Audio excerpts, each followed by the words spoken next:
Here's what happened this week at City Council.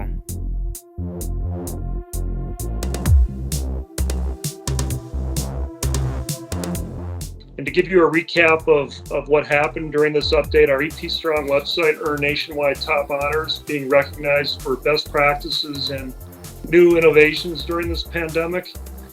And the focus of that recognition was on how we deliver data and essential information on our health and our emergency needs. In terms of the spread of the virus, we've seen a 75% increase in positive cases, and hospitalizations have increased as well, 32% since Labor Day. And lastly, the COVID-19 Community Task Force provided an update to the City Council on their recommendations for both short and long-term pandemic response in the areas of preparedness, testing, contact tracing, and communication. All of this is important to El Paso because it'll take the entire community's diligence and commitment to reduce the spread of the virus. Every 3 years, we're required by the municipal law to provide an update on the curfew ordinance and why it's important for us to continue it, either to abolish it or whether we want to amend it.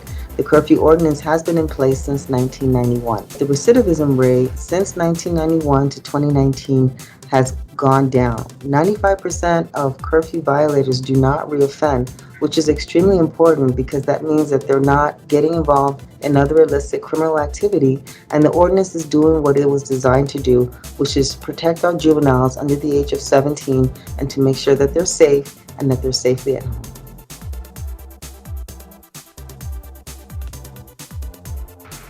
This week at Council, we brought item 5.1, 5.2, which is authorization to submit 2 projects for the TASA funding. The projects are the PDN Trail McGoffin Shared Use, which is within our downtown along McGoffin from San Antonio to Cotton Street. And the second project for fiscal year 24 is also along the Playa Drain, and this is from Padilla to Zaragoza Road. So this is a great benefit to our community, and it encourages the community of El Paso to be active, be healthy, and to use this different mode of transportation. The Council approved a facility use agreement for El Pasoans fighting hunger to be able to turn the Nolan Richardson Recreation Center into a Northeast distribution site. This is really important because we're definitely seeing an increased need in our community for people who need access to food services, given the economic state that COVID-19 has brought about. El Pasoans Fighting Hunger currently serves almost 10,000 people a day, and the cutoff of their Northeast distribution site a few weeks ago left a really big service gap for residents of District 2 and District 4. So we're really grateful that we were able to activate very quickly to be able to help them. And I think it's a great demonstration of how the city continues to be very nimble in being able to address community needs related to COVID-19. So we brought forward to Council a strategic snapshot to give us an opportunity to really take a look back at all the work that's been accomplished since the adoption of the plan in 2015. So we provided an overview of the accomplishments under our 2020, and that includes several initiatives that Council adopted, as well as our beginning year for our 25 and 25.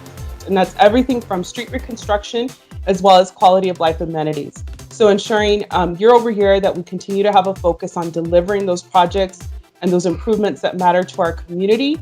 And so we provided a snapshot of that, but we'll be bringing additional information in the coming weeks. We provided a comprehensive year-end update on the capital program to City Council. The program highlighted the accomplishments for the fiscal year 20 that included 62 completed projects. Over 300 projects were managed over this past fiscal year in various phases to include design, bidding, and construction. We went from an average of $50 million a year to over $57 million a year over the last 3 years, where we target our community priorities of public safety, streets, quality of life, and economic development.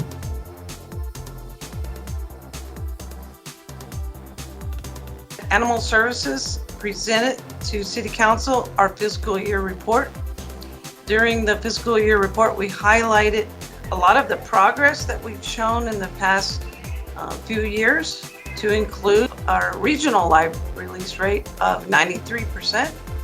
We also showed our euthanasia decrease of 94%, which was tremendous decrease. Less animals are dying in our shelter than ever before. And we also highlighted different aspects of our new HOS program. It's a program that reaches out into our community and provides that extra support to all of our community, including their pets.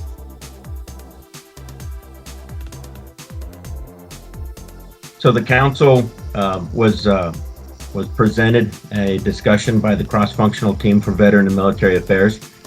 They provided information and methods on how they will improve policies, improve programs, work on initiatives to further develop the quality of life of our veterans in the El Paso community.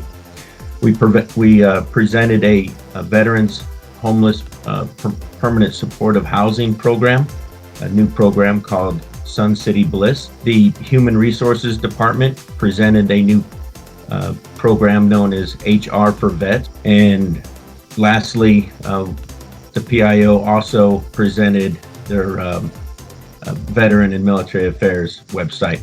This is important to the El Paso community because it shows that the Veteran and Military Affairs of the city of El Paso is continuing to work for veterans and for our military to provide them the quality of life they deserve. City Council unanimously approved entering into an interlocal agreement between the city and the Downtown Management District, continuing our partnership in the provision of services ranging from sanitation services to marketing and promotional services to economic development programs for the benefit of our downtown businesses, property owners, residents, and visitors. This new agreement really refines our partnership and ensures that we deliver the highest quality and level of services to our downtown area.